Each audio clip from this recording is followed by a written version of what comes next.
Hey guys, how's it going? This year's National Hosta of the Year is Autumn Frost by Proven Winners. Now this is a shade-loving perennial, so if you have struggled with the shadier areas in your garden, you should definitely give this variety a try.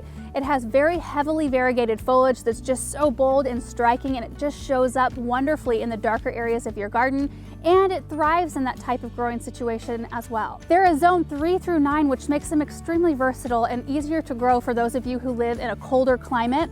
And they only grow about 12 to 16 inches tall and wide, so they're really easy to place in your garden. They're great to grow around the edges of flower beds. They're great in containers because they don't need a lot of space to grow, and you can just tuck them in here and there wherever it looks right. They also produce blooms about midsummer that are lavender colored and attract hummingbirds. So I've grown this variety in several different areas in my garden, and I've just loved it. I planted a huge drift of it around the edge of one of my flower beds and backplanted it with coleus, and it was a very striking display in my garden. I've also put it alone by itself in containers, and it was just beautiful, and it was very low maintenance. I only had to water it every few days, which was wonderful.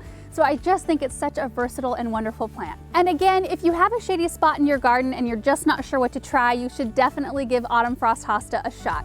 You can find this plant at Petitti Garden Centers with 9 locations in the greater Cleveland market.